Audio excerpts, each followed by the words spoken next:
A boy named Sakuda is just minding his business in the library, probably pretending to study like every other high schooler avoiding life, when he notices something off. A girl, tall, beautiful, and dressed in a sexy, seductive bunny costume, is walking between the bookshelves. Her outfit is impossible to ignore, and neither is the fact that Sakuda cannot look away. At first, he figures she must be filming some sort of drama. After all, the girl is none other than Mai Sakurajima, a famous actress and local school legend. But then it hits him, no one else sees her. Not one person flinches, stares, or even glances her way. Sakuda wonders either he has unlocked some weird hallucination setting, or something supernatural is going on. Still, being the kind of guy who has nothing to lose and way too much curiosity, Sakuda says her name out loud. She looks at him, not happy, and just like that, he's pulled into something far weirder than homework and high school drama. Sakuda as Yusagawa is a high school student who doesn't have many friends. Most of his classmates avoid him because of a strange incident in the past, an event now known as the hospitalization incident.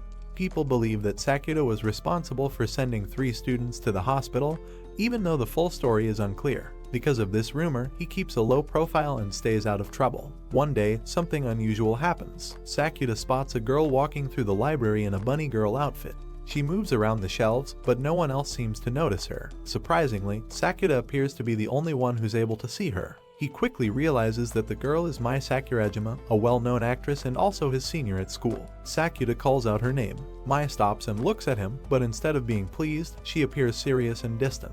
She asks him not to bring up what he just saw and tells him to stay away from her. Sakuda agrees, but he can't push the memory aside. The strange meeting sticks with him. Her image stays in his mind, and the mystery surrounding her only deepens. When school starts again, he sees her once more. The sight of her makes him even more curious, and he starts to wonder what's really going on.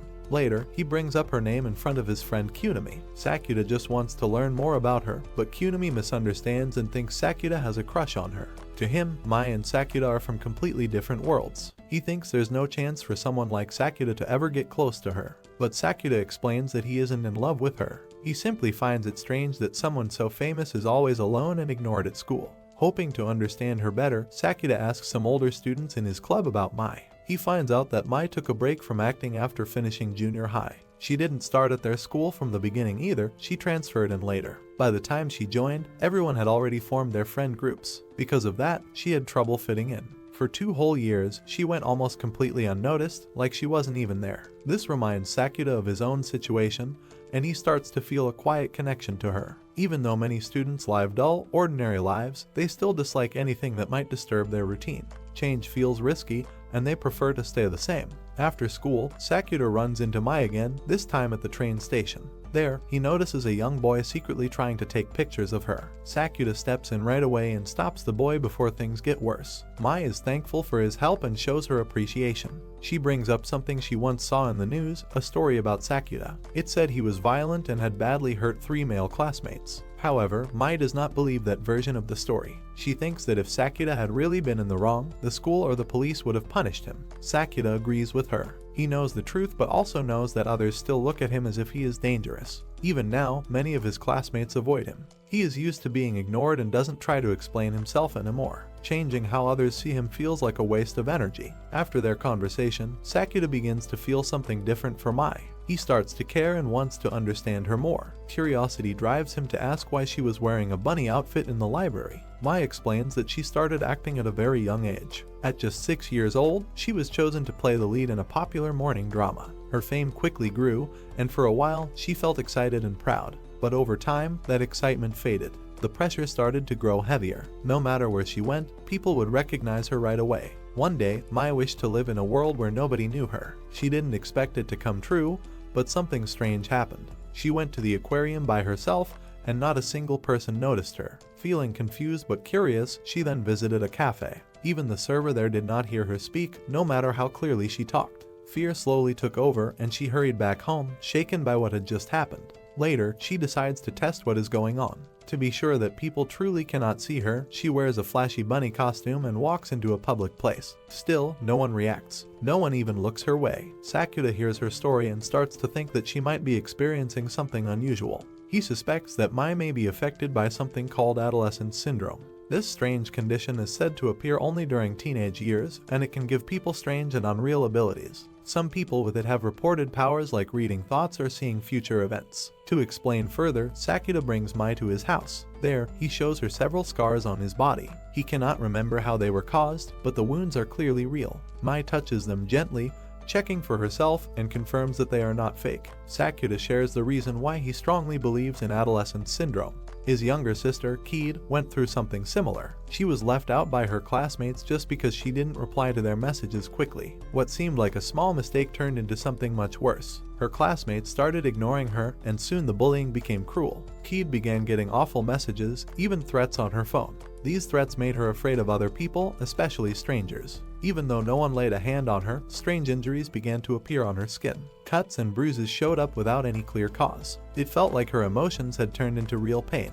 Her condition only started to improve after she stopped using her phone and completely withdrew from school. From that moment on, she stayed inside their apartment with only her cat to keep her company. And when Sakuda found out about what Keed was going through, he felt helpless. Then, mysteriously, Adolescence Syndrome affected him as well, leading to him suffering 3 cuts to his chest. The pain was so serious that he ended up in the hospital, and because Sakuda himself was the one admitted and treated for serious injuries, the rumors saying he hurt others make no sense. The truth is far more complicated than anyone at school knows. Just when Mai is still taking in Sakuda's story, Keed walks into his room.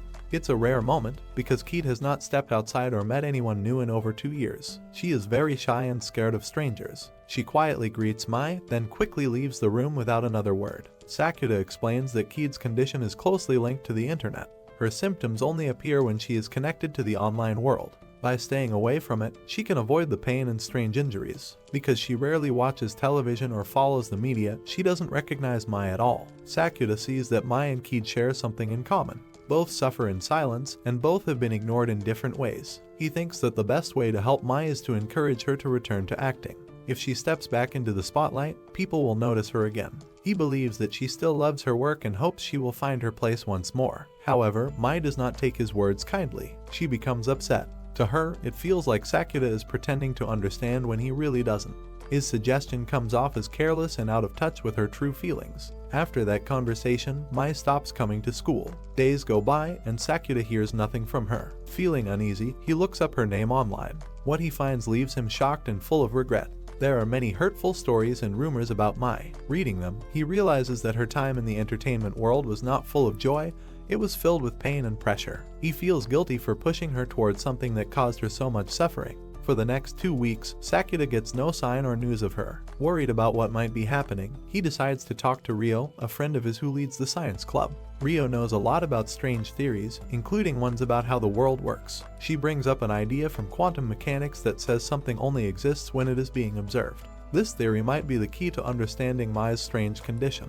Rio uses the famous Schrödinger's cat thought experiment to help explain her idea. In this example, a cat is placed in a closed box, and there is a chance that poison will be released inside every hour. Until someone opens the box, no one can say if the cat is alive or dead. Both outcomes remain possible at the same time. This strange theory helps Sakuda see something clearly. If no one notices Mai, maybe it means that she truly has become invisible to others. To test this, Sakuda goes to a local bakery and asks the clerk if they know a girl named Mai. When the clerk says no, it confirms Sakuda's fear. Mai is slowly disappearing from the memories of others. Guessing that Mai might try to visit him, Sakuda rushes home. When he arrives, he finds her already waiting at the door. She has been there for a long time.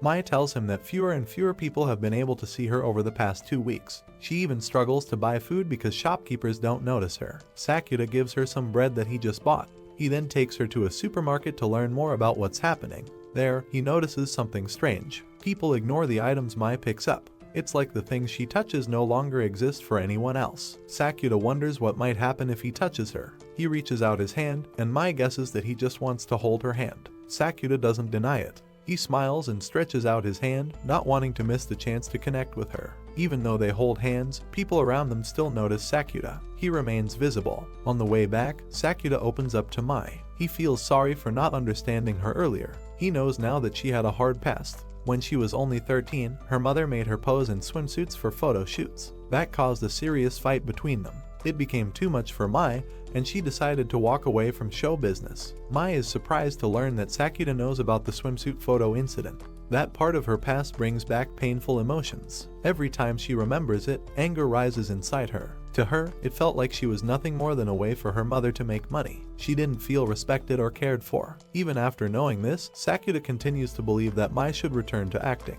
He thinks it's something she still loves deep in her heart. But Mai stays quiet and doesn't give a clear answer. Not many people know about the photos, so Mai asks how Sakura found out. He tells her that he learned it from a reporter named Fumika. Wanting to understand Mai better, he agreed to let Fumika write about his own life and Kid's story. Mai doesn't approve of this. She believes that making a deal like this with a reporter is dangerous. If the story spreads, other journalists might show up at Sakura's home.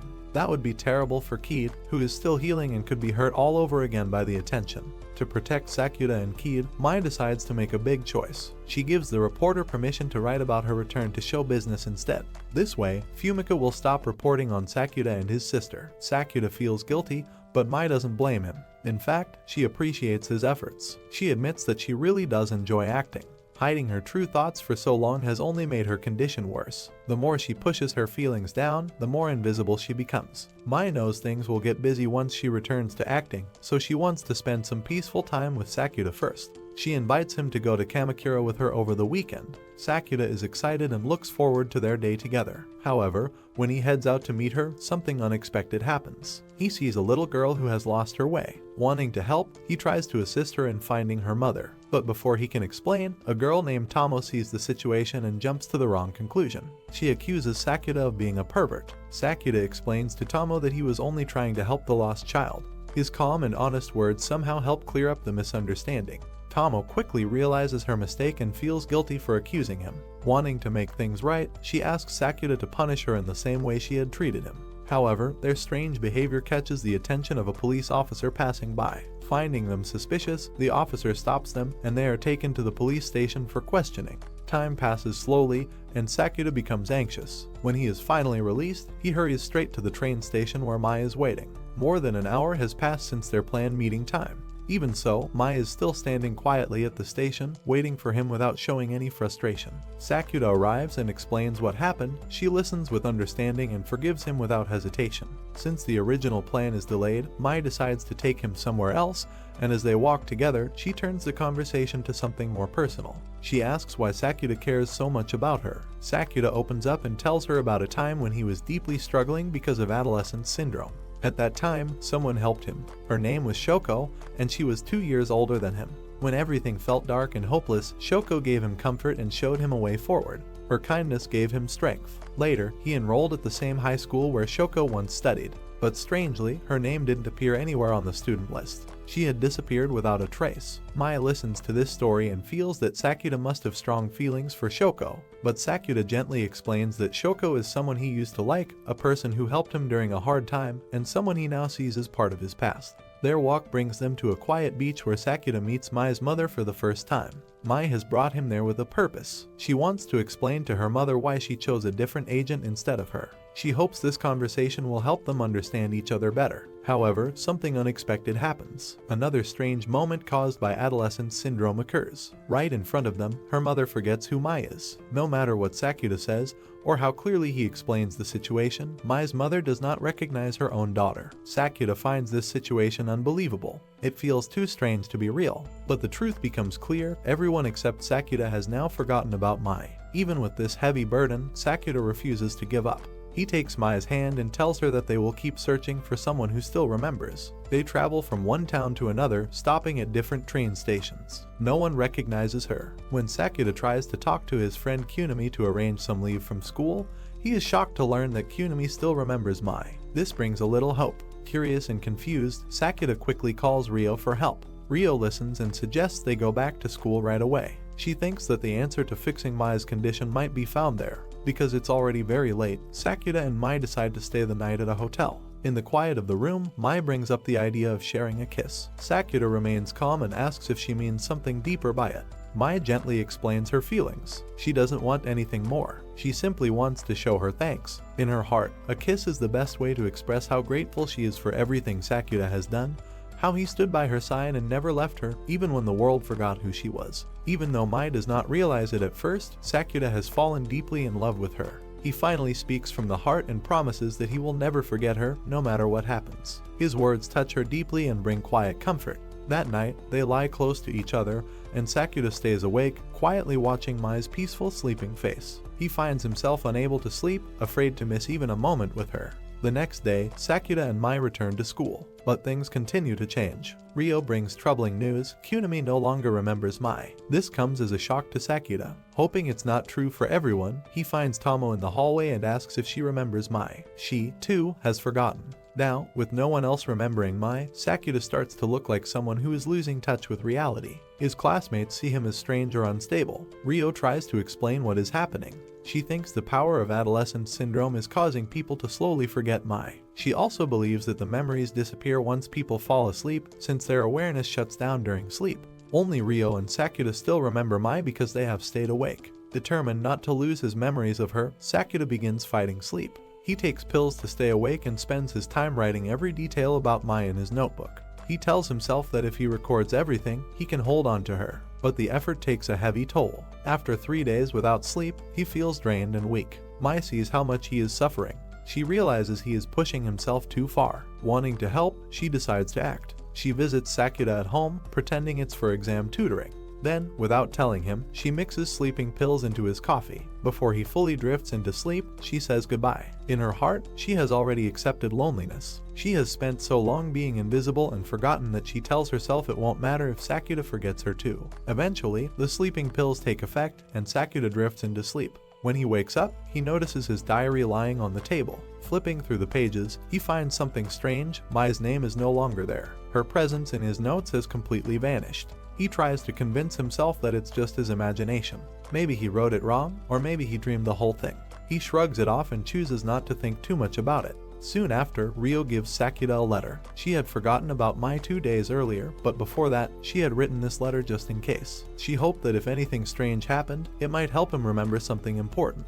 In the letter, Ryo explains her theory. She believes Mai's disappearance is caused by being ignored by everyone at school. The energy created by this rejection became so strong that it spread beyond the school, affecting even people outside. Over time, this strange power caused the entire world to forget Mai, but Ryo leaves a small ray of hope. She writes that if Sakuda's love for Mai is strong enough to rise above the judgment and pressure of others, then the world might remember her again. For now, Sakuda still cannot remember everything clearly. One day, something small sparks his memory. He sees a kanji character that he once studied with Mai before an exam. That simple moment brings everything rushing back. His time with her, her voice, her smile, it all returns. Emotion overwhelms him, and tears run down his face. Feeling the weight of everything, he runs to the schoolyard, determined to do something bold. He stands in front of the entire school and shouts out his feelings for Mai. He wants to walk the beach with her, to see her wear the bunny outfit again, to hold her close and kiss her, never letting go. Sakuda's loud confession reaches every corner of the school.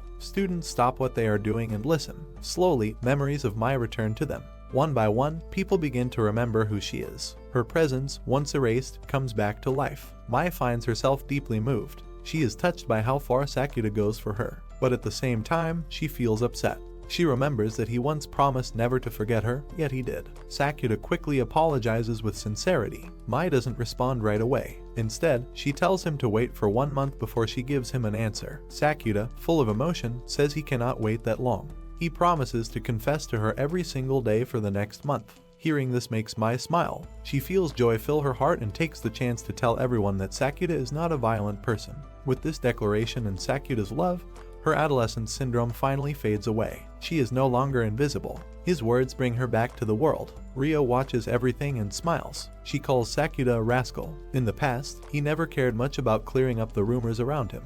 But for Mai's sake, he now stands in front of everyone without fear. For the next 30 days, Sakuda keeps his word. Every single day, he confesses his feelings to Mai. On June 27th, he gives his final confession, and this time, Mai accepts it. Their relationship begins at last, but just when things seem perfect, something strange happens. Sakuda wakes up the next day and finds out it is still June 27th. Time has stopped moving. No matter what he does, the day won't change. Even worse, no one else remembers anything about this day repeating.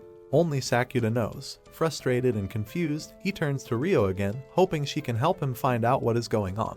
Although Rio is not affected by the time loop herself, she helps Sakuta look into the problem.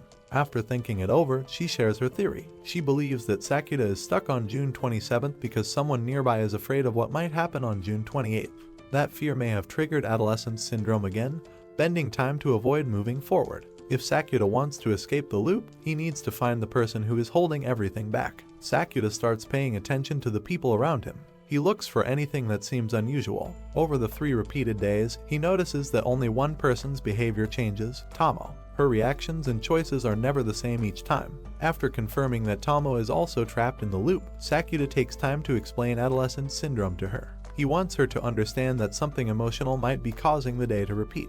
While they are talking in the classroom, a boy named Yasuke walks in. Yasuke is the basketball player that was initially pursuing Tomo. Tomo quickly becomes nervous and pulls Sakuta to hide with her. She then explains the reason for her fear. Yasuke is the crush of one of her closest friends. But something unexpected has happened. Yasuke has developed feelings for Tomo instead. Tomo feels stuck. If she turns Yasuke down, she worries that her friend group will turn against her. She's afraid of being disliked or judged. In her panic, she speaks louder than she intends to. Yasuke hears her and walks back into the room. Tomo, now terrified, acts without thinking and accidentally shoves Sakuta. He falls to the floor at the worst possible moment. The scene looks awkward, and Yasuke misunderstands it. He thinks Tomo and Sakuta are secretly dating and walks away, clearly hurt. At that exact moment, Mai enters the classroom. She sees Sakuta and Tomo in what appears to be a close and private moment. Without waiting for an explanation, she turns and walks away. Sakuta tries to go after her, but she refuses to speak to him. Sakuta wakes up expecting the day to be June 27th again. He thinks Mai will forget everything that happened before, and they will still be stuck in the same loop. But to his surprise, the time loop ends. The day moves forward, and it is finally June 28th. This change brings a new problem. Because Sakuta never got the chance to confess to Mai again before the loop ended, they are no longer a couple. Their relationship has not moved forward. He quickly realizes that the time loop was not caused by him or Mai, it was connected to Tomo. Yasuke, who misunderstood what he saw, never confessed his feelings to Tomo. That misunderstanding calmed Tomo's fear, which caused the loop to break. But Sakuta knows that if Yasuke learns the truth about what really happened, Tomo's fear might return, and the loop could start all over again. To stop that from happening, Sakuta must convince everyone that he and Tomo are in a real relationship. The idea troubles him deeply. He doesn't want to lie, and his heart still belongs to Mai. Despite this, Tomo develops feelings for him. She even takes a job at the same restaurant where Sakuta works. Her friends begin to believe the two of them are actually dating. Since Sakuta once confessed to Mai in front of the entire school, they now accuse him of cheating on Tomo. The rumors start to grow. After finishing her shift, Tomo asks Sakuta for a favor. She wants him to pretend to be her boyfriend, at least for a little while. She explains her reasons honestly. Tomo is a first-year student who moved from another city before starting high school. She fears being alone. After school began, she worked very hard to make friends. She finally became close with 3 classmates and doesn't want to lose that connection. Being rejected by Yasuke or judged by her friends would make her feel isolated all over again. Because of Tomo's struggle with Adolescence Syndrome, Sakuta sees no other option and agrees to pretend to be her boyfriend. He feels conflicted, especially about how to explain everything to Mai. Then, unexpectedly, Mai shows up at his home. He tells her everything. He explains that Tomo is going through something similar to what Kid once experienced. Her fear of being left behind has triggered Adolescence Syndrome, and not wanting Tomo to suffer like his sister did, Sakuta has agreed to help her by pretending to be her boyfriend.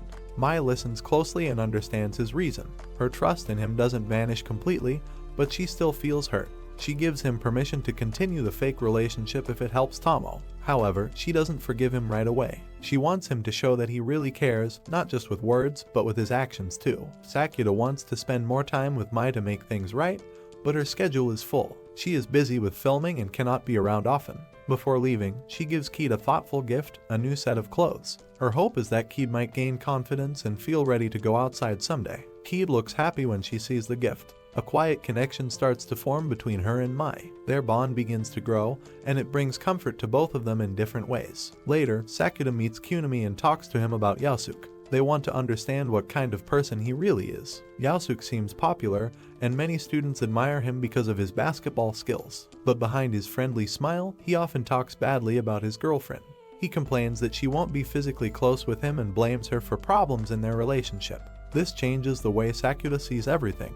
He realizes that Yasuke does not treat people with real care. A person like that is not someone Tomo should be close to. This thought helps Sakuta feel more comfortable staying in the fake relationship. For now, he knows he is doing it to protect someone who needs support. To keep their fake relationship believable, Tomo says they need proof. So, they go out together on a pretend date. At school, they continue the act. They talk and joke like a couple, making sure everyone sees them together. Things take a turn when Yasuke starts spreading lies. He tells other students that Sakuta and Tomo are doing more than just dating. The rumor grows fast. Soon, whispers follow them in the hallways. Tomo hears the talk and feels ashamed and hurt. Sakuta becomes angry. He knows Yasuke is doing it out of jealousy. At the train station, Sakuta runs into Yasuke. Their conversation turns into a fight. Sakuta cannot stay quiet anymore. He tells Yasuke exactly how he feels. In his eyes, Yasuke is acting out of spite and weakness. Later, Sakuta decides to speak up in front of everyone. He tells the truth with no hesitation. He says clearly that he has never been in any close relationship and that the rumors come from Yasuke's jealousy.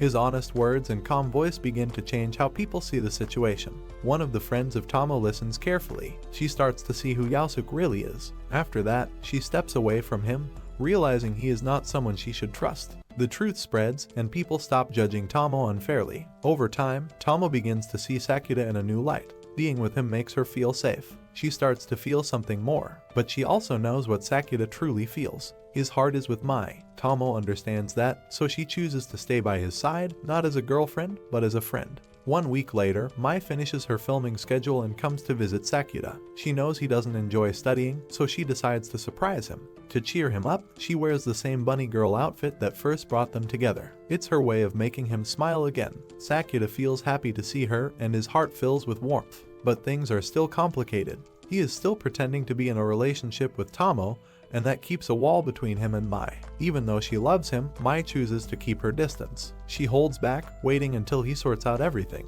When summer break begins on July 18th, Sakuta and Tomo go to the beach together. They both know it is their last outing as a fake couple. Tomo enjoys the day with everything she has. She smiles, laughs, and creates happy memories. Before leaving, she says goodbye and tells Sakuta to go after Mai, wishing him a future full of love. The next morning, something feels wrong. Sakuta wakes up and sees the same date, July 18th. Everything is exactly the same as the day before. The beach trip repeats itself. He finds himself stuck in a time loop again. Feeling confused, Sakuta asks Tomo if anything is bothering her. Tomo stays calm and says nothing is wrong. But Sakuta is not convinced. After going through July 18th 3 times, Sakuta begins to understand. The loop might not be random. He starts to believe that it is Tomo's hidden feelings for him causing the loop to repeat. Her emotions are stronger than she admits, and her heart may be holding on to something that she has not said out loud. That strong emotion could be what keeps pulling them back to the same day. This time, Sakuta decides to stop the act. He speaks honestly and tells Tomo that his heart already belongs to Mai. His feelings will not change, no matter how many times the same day repeats. He also tells her something important. If she truly wanted him to be with Mai, then the time loop would not exist. The repeating day only shows that part of her still wants to hold on. Tomo hears his words and finally reaches her limit. She can no longer hide her emotions. Tears fall as she admits what she's been trying to ignore. She has fallen in love with Sakuta. Even though it hurts, she does not want to trap him in her feelings. To set things right, Tomo lets go. The time loop ends, and everything returns to June 27th. It is a second chance, and Sakuta doesn't waste it. He confesses his feelings to Mai. She acts cold at first, refusing to say what's in her heart. But her actions speak louder than words. She leans in and kisses him on the cheek. From that moment, the two of them become a real couple. Things slowly return to normal. The fake relationship with Tomo comes to an end. She loses her old friend group, but instead of staying sad, she moves forward. She meets new people and starts fresh with a new view on life. Later, Sakuta is out on a date with Mai. During their walk, he notices a young girl on the street. She is trying to help a small kitten that has been left behind. When he hears her name, he freezes for a moment. It is the same name as the girl he once loved. The memories begin to return. She is Shoko, the same person who once helped Sakuta during one of the darkest times in his life. But something doesn't feel right. She now looks much younger, like a middle schooler, and she shows no signs of remembering him at all. Shoko has found a stray kitten, but her family doesn't allow pets at home. With no other choice, she asks Sakuta to take care of the cat. He agrees, though in the back of his mind, something continues to bother him. The situation feels strange. Sakuta begins to wonder if this younger version of Shoko might also be affected by Adolescence Syndrome. but there are no clear signs. With no proof, he chooses to push the thought aside for now. 2 weeks later, Mai stops by the restaurant where Sakuta works. Her filming has kept her away, and she feels a little guilty for not being around. To make it up to him, she plans to take him out on a proper date after his shift ends. While waiting, Mai spots Rio nearby. Something feels off. Her movements and expression don't match the Rio she knows. Sakuta becomes curious and quietly follows her to an internet cafe. There, he decides to call her phone. And when the phone rings, the girl in front of him doesn't react. But someone else picks up on the other end of the line, and that voice belongs to Rio too. This moment reveals the truth. Rio is suffering from Adolescence Syndrome. Her deep fear of being misunderstood and judged by others has caused a strange split. 2 versions of her now exist. One hides in the cafe, avoiding people. The other keeps going to school, trying to live a quiet and unnoticed life. Feeling sympathy for Rio, Sakuta talks to Mai and suggests that they let Rio stay at his place for a while. He hopes the space will help her feel safe and calm. Mai does not like the idea of Sakuta living with another girl, even if it's for a good reason. Still, she agrees, but only if she stays there too. That night, just before they go to sleep, Mai visits Sakuta's room. She reminds him that they won't be able to go on their date the next day because he has to meet the other version of Rio. Sakuta feels bad about it and wants to make it up to her. In a sweet but awkward moment, he leans in for a kiss. Their timing is off, and he accidentally bumps into her nose. Mai doesn't get angry. She stays calm and smiles at him.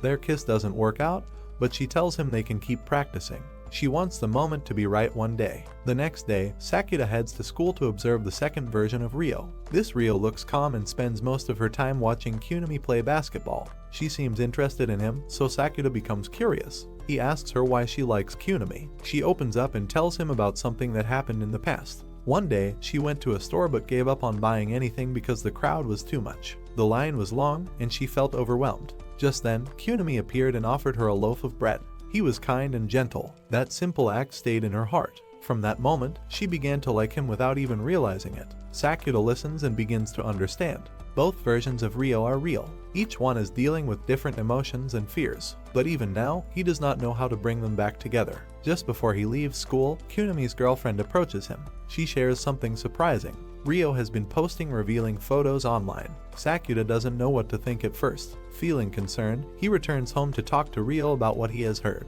At home, Rio tells Sakuta everything. She explains that she posted the revealing photos because she wanted someone to notice her. Her body looks more mature than most girls her age, and boys often stare at her in a way that makes her feel uncomfortable. Instead of feeling proud or beautiful, she feels ashamed. The attention does not make her feel seen, it makes her feel judged. These feelings grow stronger with time. Inside her heart, 2 voices begin to pull in different directions. One part of her wants to be confident, to dress up and stand out. That part becomes Futaba. The other part wants to stay quiet and disappear. That side remains the original Rio. Sakuta sits with both versions. He listens carefully and begins to see how much pain both sides carry. Each one believes they are right. Futaba wants to feel strong and noticed. Rio wants to feel safe and hidden. Both are parts of the same person, but they cannot agree. Sakuta tries his best to help them understand each other, but they argue, they push back. Neither side wants to change. The more they speak, the more distant they feel from one another. Then, everything takes a sudden turn. Futaba receives a message online from someone she doesn't know. The words in the message are uncomfortable. They make her feel afraid. The idea that someone out there might recognize her in real life becomes too much. Out of fear, Futaba makes a decision. She deletes the account where she posted the pictures. The need to be noticed fades under the pressure of being seen by the wrong person. For now, safety matters more than attention. Futaba feels completely alone. Her parents are not around, and the fear inside her starts to grow. The message from the stranger shakes her deeply. She doesn't want to be alone, so she asks Sakuta to stay with her. Having him nearby helps her calm down. Kunimi's presence also brings comfort, even though he doesn't know everything. Still, deep in her heart, she starts to feel left behind. She watches Kunimi grow closer to his girlfriend and sees Sakuta and Mai becoming a couple. It makes her wonder if she will be forgotten too. Sakuta notices this. To show her that their friendship still matters, he decides to do something meaningful. He contacts Kunimi and invites him to meet, but he uses Futaba's name instead of his own. Futaba is shocked when Kunimi shows up without hesitation. This simple act touches her deeply. That evening, they go to the beach together. They light fireworks, share snacks, and enjoy the peaceful sounds of the waves. It feels like a moment that belongs only to them. Before they part, they promise to go together to the upcoming fireworks festival. Sakuta stays awake through the night, thinking about everything. the feelings of Rio and Futaba, the pain they carry, and the small happiness they both reach. The next morning, he returns home and speaks to the original Rio. He tells her that Futaba deleted the account. Then, he shows her the photos from the beach. Rio looks at the pictures quietly. A strange feeling rises in her chest. She sees Futaba laughing with Kunimi and realizes how strong and open she seems. In that moment, Rio starts to think that Futaba deserves to stay, and that maybe she herself should disappear. Sakuta shakes his head and disagrees. He reminds her that Futaba and Rio are not two separate people. They are both parts of the same heart. The pain, the courage, the fears, and the joy, they all belong to one girl. He tells her not to forget the fireworks festival next week. That promise is still important, but Sakuta has pushed himself too far. He hasn't slept in days and the stress finally takes over. His body becomes weak and he collapses on the floor, unable to move. After waking up, Sakuta talks to Rio. He tells her something simple but meaningful. Everyone, at some point, feels unhappy with themselves. That feeling is not strange, and it doesn't mean a person is weak or broken.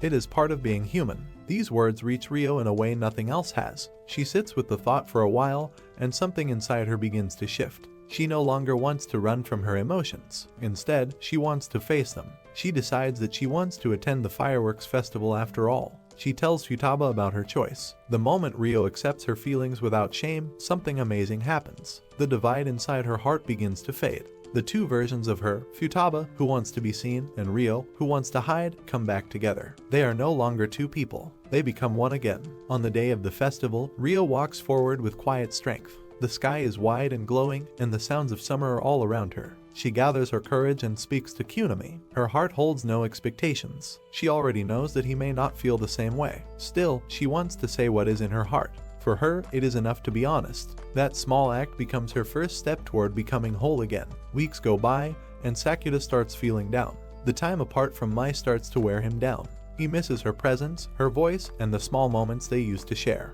The space between them feels heavy. Mai tries to comfort him by saying things will get better once school starts again. She promises that they'll be able to see each other more. The new term begins, and Sakuta walks to school with hope. He looks around, expecting to see Mai waiting somewhere, but she is nowhere to be found. His worry grows stronger with each passing hour. He finally decides to go to her apartment. There, he finds Mai standing outside. But something feels strange right away. The way she looks at him feels cold, distant. She acts like she doesn't know him. Then, to his shock, she accuses him of being a creepy guy who won't leave her sister alone. Before Sakuta can say anything else, a blonde girl appears and speaks up. She explains the strange truth: she is the real Mai. The girl in Mai's body is actually Nodoka, her younger sister. Because of Adolescence Syndrome, their bodies have switched for no clear reason. The three of them go inside the apartment to talk. Nodoka starts to panic. The situation feels too strange for her to handle. She wants to run away from it. Mai stays calm, even with the confusion around her. She tells Nodoka to stop complaining and face what's happening. Sakuta listens to their story and starts to understand everything. Nodoka is not just a regular high school girl. She is also an idol, just like Mai. Mai explains how Nodoka came to visit, feeling upset and tired. She didn't want to go back home. The next morning, they woke up and found themselves trapped in each other's bodies. Neither of them understands the reason behind it. They only know that something unusual is happening again. Even though Nodoka starts to panic, both Mai and Sakuta remain calm. Mai takes the lead and suggests a simple plan. Until they understand how to fix the body swap, Nodoka should continue living as Mai, and Mai will act as Nodoka. It may not be easy, but it gives them a way to keep moving forward. They sit down and go over each other's schedules. Mai explains her filming and school activities, and Nodoka shares her idol work. They practice how to speak, how to walk, and how to act naturally in their switched roles. Every small detail matters. Sakuta is given an important job too. His role is to stay close to Nodoka and help her act like Mai in public. He must make sure no one at school or on set notices anything strange. The next morning starts in a very unusual way. Sakuta wakes up and finds a cat's hairball in his mouth. It's not the best way to begin the day. Moments later, Keed bursts into the room. She laughs and jokes, saying she wishes she could be that close to him instead. Her energy adds a bit of humor to the strange morning. On the way to school, Nodoka starts to feel nervous. The fear that someone might notice something wrong begins to build. She worries that Mai's classmates might figure out she's not the real Mai. Sakuta walks beside her with his usual calm face. He tells her not to stress too much. In his usual blunt way, he says Mai doesn't really have any friends at school, so there's no one to fool. Later, Nodoka shares that moment with Mai. They both laugh at how true it is. Neither of them has a big group of friends. That small detail makes it much easier to keep pretending. In a quiet moment, Mai opens up to Sakuda. She speaks with a serious tone, sharing something that has been on her mind. She feels that all the strange things happening might be her fault.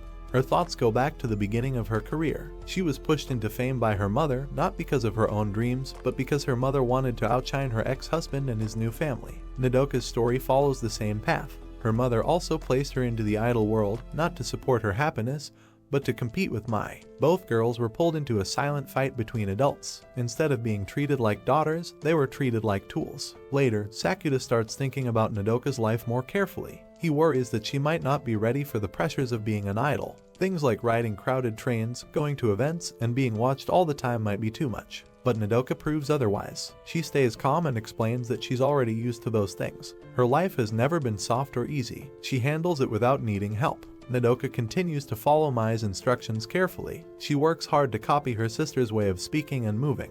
Her effort shows. Sakuda watches her and finds himself surprised. Her performance is so convincing that, for a brief moment, it feels like she really is Mai. Later, Sakuda meets with Ryo to make sense of everything. They talk about the recent events, especially the body swap. Ryo shares a theory she has been thinking about. She believes that adolescence syndrome comes from emotional instability. Strong feelings that are left unresolved can affect the real world. Sakuda listens and agrees. He tells Ryo that the biggest struggle of Nodoka is her deep sense of inferiority. She doesn't feel like she can ever reach Mai's level. That feeling follows her everywhere. He admits that he has no idea how to fix it. Afterward, Sakuda and Nodoka spend time at the beach to take a break from the stress. Sakuda watches her for a moment and can't help thinking some strange thoughts, confused by how he ended up involved with both sisters. Nodoka notices his expression and wonders how someone like him could ever win Mai's heart. Their peaceful moment quickly turns tense. Sakuda starts pushing Nodoka to be more honest. He calls her out for running away from home, refusing to deal with her feelings, and blaming everything on her situation.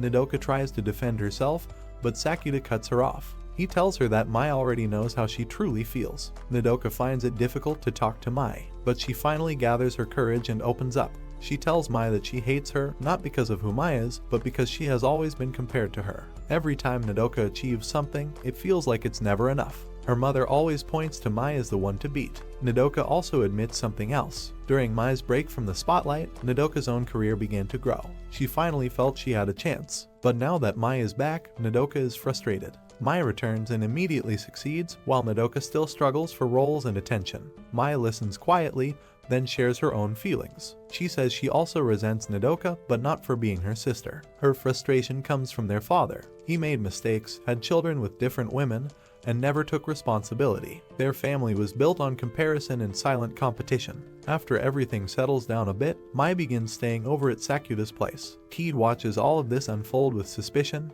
wondering how her clueless brother keeps ending up surrounded by girls. Sakuda takes a long bath one evening. When he returns, Mai casually asks what took him so long. He tells her that he was thinking about her while bathing and this makes her uncomfortable, but she tries to ignore it. Then, she notices the scar on his chest. Sakuda, being his usual odd self, asks her to touch it, hoping to feel something.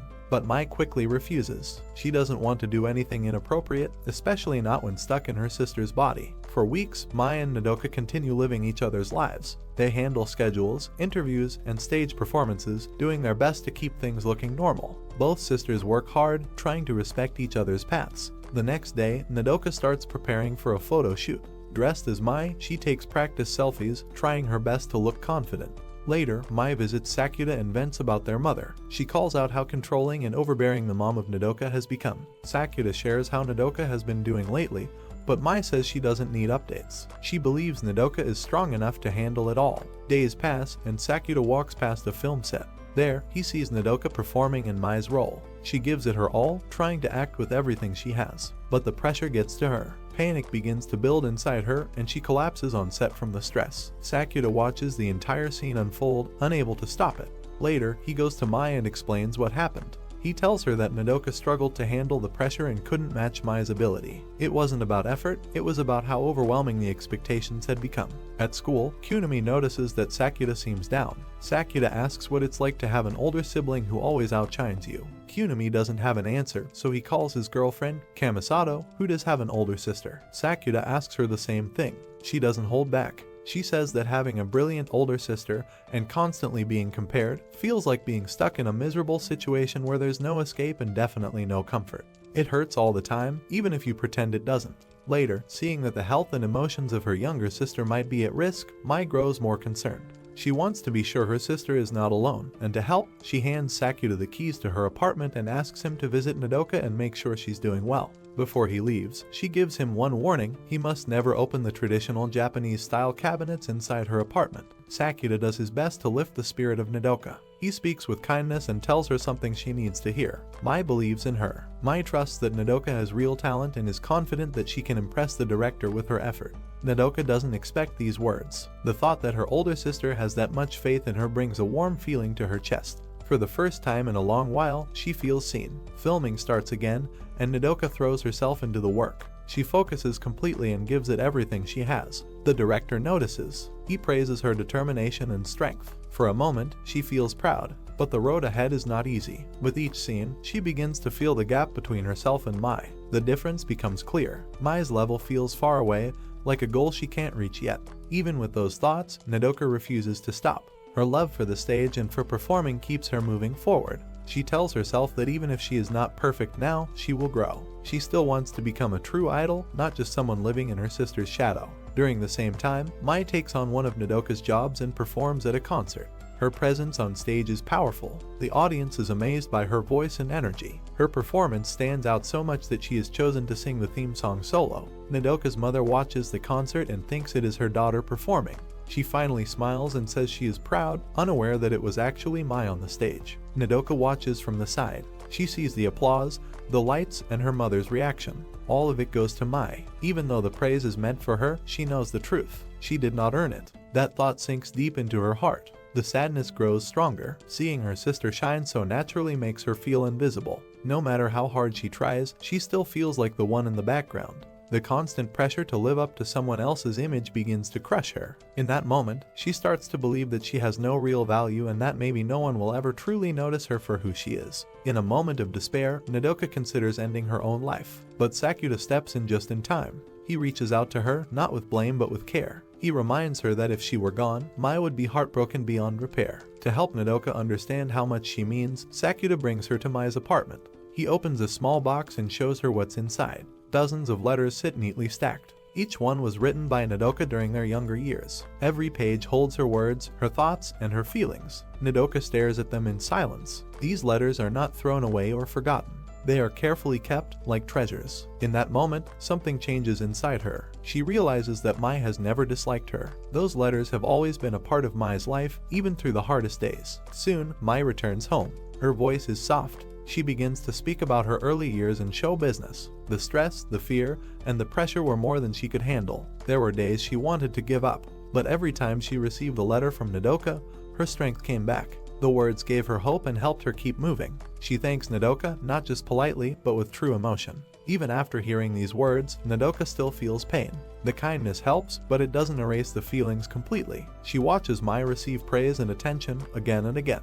Mai sings the theme song. The crowd claps. Their mothers smile and praise her, believing she is perfect. Nodoka stands in the shadow of that spotlight, wondering if she will ever feel the same pride for herself. In a burst of frustration, Mai tells Nodoka she is acting too childish. The anger builds up inside her, but because their faces are still switched, she cannot express it properly. Her emotions come out in the wrong direction, and Sakuta ends up taking the hit instead. The moment doesn't last long. Mai's anger fades quickly, and she speaks to Nodoka with gentle honesty. She reminds her that being seen and valued takes time. Recognition does not come overnight. If Nodoka keeps putting in effort, then one day, even their mother will see her for who she really is. Nodoka feels heavy emotions swirling inside her. It's hard to take it all in, but slowly, she starts to accept the truth. She and Mai are not the same. That's not a weakness. That difference doesn't mean she is less. It simply means she has her own path. A quiet decision forms in her heart. From now on, she will live in her own way. No more chasing Mai's shadow. No more measuring her worth through someone else's success. With that, the body swap finally ends. Nodoka and Mai return to their own bodies. The tension fades, and for the first time in days, Sakuta feels true relief. He finally gets to see Mai again,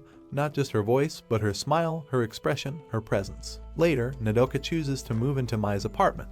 Living together brings a new kind of closeness. They are no longer rivals. They begin to grow as sisters, real sisters who understand each other beyond surface smiles. But peace doesn't last long. A new problem rises. Someone secretly snaps a photo of Mai and Sakuta together. The image starts spreading, and soon, the whispers and rumors begin to grow. To deal with the rumors, Mai talks with her agent and makes a bold decision. She chooses to speak about everything in public. At a film launch event, she stands in front of the crowd and calmly shares the truth. She admits that she is in a relationship with Sakuta. She also says that her return to acting would not have happened without his support. Even though Sakuta is not part of the entertainment world, Mai asks everyone to respect his privacy. She doesn't want him dragged into the spotlight just because of her. Her words are clear and sincere. Sakuta listens from the side, completely overwhelmed. The way Mai speaks about him, with honesty and care, fills his heart with joy. In that moment, he feels like the happiest person in the world. But happiness does not last forever. One day, a letter arrives for Sakuta. The name on the envelope sends a shock through him. It isn't from the younger Shoko he recently met, it's from the older Shoko, the one who helped him during the darkest days of his life. Confused and unsure of what to do, Sakuta turns to Rio. He hopes she might give him advice, but Rio doesn't want to be involved in anything related to love. Instead, she skips him completely and tells everything to Mai. When Mai hears the name, her heart sinks. A sharp wave of jealousy runs through her, even though she doesn't want to feel that way. Still, she understands what Shoko once meant to Sakuta. That girl gave him light when he was surrounded by darkness. Mai takes a deep breath and chooses not to stop him. She tells Sakuta to go and meet Shoko but asks that he return soon. On the outside, she stays calm. Deep down, her heart worries. She hopes the meeting gives him peace, but she fears it might also reopen old wounds. Strangely, Shoko never arrives at the meeting place. Sakuta waits in silence, watching people come and go, unsure of what it all means. Time passes slowly, and confusion settles in. In the end, he writes a short message and leaves it behind. The words are simple but clear. He already has someone special in his life. With that quiet goodbye, he walks away, choosing to hold on to the present rather than return to the past. Life then begins to shift toward Kid. For a long time, she has lived inside the safety of their home. Her world stays small and quiet because of the effects of Adolescence Syndrome. Each day feels the same. The outside world becomes something she fears. But through it all, Sakuta and Mai stay by her side, never forcing her but always ready to support her. Their kindness gives Kid the strength to try. One day, she puts on the clothes Mai gave her. She chooses to step outside, just once, with Sakuta walking beside her. The moment she crosses the threshold, her body starts to tremble, and tears roll down her cheeks. The world outside feels too big, too loud, too new. But she doesn't let go of Sakuta's hand. She keeps walking. Later that weekend, Sakuta and Mai take both Kid and Nodoka to the beach. The sun shines gently, and the sound of the waves fills the air. The moment feels peaceful and light. For Kid, it becomes a rare and special memory. During their time at the beach, a girl named Katomi approaches. She greets them with familiarity and says she is an old friend of Kid's. But something feels wrong. Kid doesn't recognize her at all. She stands quietly, unsure of what to say. Sakuta finally opens up to Mai and Nodoka. He tells them everything about what happened to Kid 2 years ago, when she first began to suffer from Adolescence Syndrome. Back then, Kid became the target of cruel bullying. Her classmates turned against her without warning. The pain grew deeper with each passing day. She tried to keep going, but her heart couldn't carry the weight anymore. Her mind broke away from everything she once knew. That was when a new version of Kid appeared. Her memories from the past vanished completely. She no longer remembered her own family. Not even Sakuta felt familiar to her. Her voice changed. Her habits changed. It was as if a different person had taken her place. Their mother could not handle the shock and broke down emotionally. The house, once filled with small moments of family life, became silent and broken. No one could explain what was happening. The doctors didn't believe it. People around them acted like nothing was wrong. Sakuta began to suffer too. His emotional pain started to affect his body. His chest burned, and he could hardly breathe. The strange marks on his skin appeared again. He was taken to the hospital. There, things only got worse. He told people about Kid, about the syndrome, about the scars, but no one believed him. They treated him like he was confused or lying. Every word he spoke felt useless. The pressure became too much. One night, he left the hospital on his own. His body was weak. His heart felt heavier than ever. That was when Shoko appeared. She didn't doubt him. She didn't question his pain. She simply listened. Her words were soft and accepting. She told him it was okay to be misunderstood. People see the world differently, and sometimes that leads to pain. But that doesn't make someone wrong. Her kindness helped Sakuta breathe again. Her presence gave him the strength to stand. With her quiet support, he made it through the darkest time in his life. After he was released, everything started to make more sense. He began to see Keith's pain clearly. Even if she never got her old memories back, he decided that her happiness in the present was what mattered most. Later, their father left with their mother. From that point on, Sakura took full responsibility. He became her guardian. He cooked, helped her with daily routines, and provided anything she needed. The role wasn't easy. The weight of the past never truly went away. But he stayed by her side, not because he had to, because he chose to. Because no one else would. After sharing the story of Keed with Mai, Sakura feels guilty. Because Keed and Mai have grown close, he had hidden some painful details. Mai listens and understands. She respects the choices Sakura made to protect his sister. Later on, Katomi reaches out to Sakura with a quiet request. She asks him to give a book to Keed. Years ago, Katomi lived in the apartment upstairs, and during that time, she and Keed became close friends. Inside the book, Katomi leaves a small note. Her message is short but full of care. In her note, she has said to Keed that she still wants to be her friend. Keed opens the book and sees the word friend. The moment is too strong. Her body reacts before her mind can catch up. She suddenly collapses, fainting without warning. Sakura rushes her to the hospital. The doctors later explain that this might not be a random event. It could be a sign that Keed's lost memories are starting to return. The emotional shock might have triggered something inside her mind. Sakura sits by her side, feeling powerless. He cannot change what's happening, and he cannot take her pain away. All he can do is support her and keep every promise. When Keed wakes up, she shares something quietly. She wants to return to school. Sakura reaches out to the school counselor for advice. The counselor speaks with warmth and understanding. Everyone has their own rhythm. There is no need for Keed to walk into a classroom right away. Simply standing on school grounds is already something brave. Keed begins to prepare for her visit, holding on to hope. She feels ready, at least a little. But just before they reach the school, the symptoms of Adolescence Syndrome return. Her body weakens, and she can't go any farther. Sakura sees this and makes a promise. He will help her get to school, but not at the cost of her health. Sakura believes that Keed already senses what's coming. Deep down, she likely knows that her old memories are close to returning, and her wish to go to school is a sign of that awareness. Hoping to take her mind off the pressure, Sakura takes her to the zoo. Keed has always loved animals. Her eyes light up the moment they arrive. Wanting to make her smile last longer, Sakura gives her a yearly zoo pass. They spend the day wandering through exhibits, surrounded by the comfort of something she loves. Later that night, Sakura brings Keed to school. The grounds are quiet and still. Guided by his hand, she walks through the halls, seeing everything she had dreamed of. They visit each spot on her wish list, peacefully, slowly, just the way she wanted. The next day, Sakura wakes Keed up, only to find that her speech and mannerisms have changed. She's regained her old memories again, but in doing so, the memories from the past 2 years disappear. The Keed who lived with Sakura, shared small moments, and made plans, has vanished. Sakura feels crushed. 2 years of laughter, dreams, and gentle companionship are gone in an instant.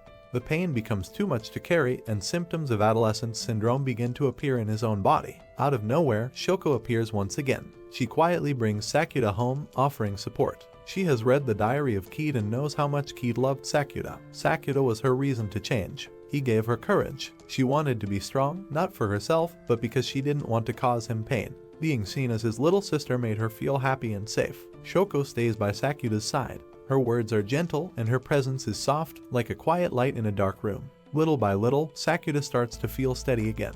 The pressure inside his chest loosens, and he begins to stand up from the sadness. But the peace is short-lived. After helping him through his worst moment, Shoko disappears again. No goodbye, no explanation. Her absence leaves behind a quiet emptiness, and the mystery of her still lingers. Later, Mai visits. She has made time in her busy filming schedule to come check on Sakura. When she arrives at his house, she finds something unexpected, a note left by Shoko. Reading the message makes her stop. A long silence fills the room. Mai feels sadness, not because she doubts Sakura, but because she believes she failed him. She is his girlfriend. She should have been the one to support him. Instead, someone else stood by his side during his weakest moment. The thought makes her heart heavy with guilt. To clear her mind, Mai decides to take a step back. She needs time to understand her feelings. She doesn't yell or blame anyone. Her choice comes from emotion, not anger. Sakura sees her pull away and misunderstands. He believes Mai is upset about Shoko. He wants to explain what really happened, but the words stay stuck inside him.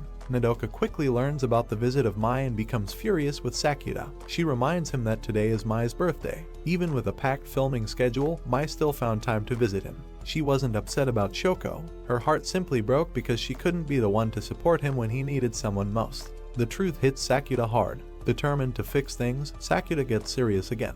He grabs his things and rushes to the location where Mai is filming. A quick train ride and a long sprint later, he reaches the set. His goal is clear now, he just wants to be with her. Mai sees him and doesn't hold back her surprise. The two of them finally share a small window of time. He wishes her a happy birthday. They have only 15 minutes for their date, so they stand quietly over a city point, looking out at the view of the city. Sakuta gives her his jacket, not because she asks, but because it feels right. He opens his heart and says what he should have said earlier. He apologizes for not showing enough appreciation. Mai also looks back on everything and realizes she should have shared her feelings sooner. Both of them speak honestly, and the weight between them starts to lift. Sakuta says how lucky he feels to have her by his side. He wants to be strong for her, just like she has always been for him. Mai smiles and gently tells him to close his eyes. He expects a kiss, but instead she pinches him. The moment stings, but it also makes him laugh. It's her way of showing affection, just a little playful and very real. Sakuta takes an important step and introduces Mai to his family. The moment feels like the start of something new. A quiet chapter opens for both of them. Keed begins to change as well. She starts to understand the version of herself that once hid from the world. The fear, the pain, and the quiet loneliness are no longer something she wants to escape from. Instead of avoiding it, she decides to face it. She chooses to return to school, not to prove anything to others, but to prove to herself that she can move forward. She's no longer afraid. Just knowing that her brother is by her side gives her the strength to try. Both Keed and Sakuta finally begin to heal. The symptoms of adolescence syndrome, once tied to heartbreak and confusion, start to fade. The people around them also grow, each in their own way. Through pain, support, and love, they all find a little more strength. And that is it for today. If you enjoyed this recap, don't forget to like, leave a comment, and of course, subscribe for more breakdowns of your favorite anime. Got a theory, a favorite moment, or just want to rant about the sexy bunny suit? Drop it below, we read everything. See you in the next one.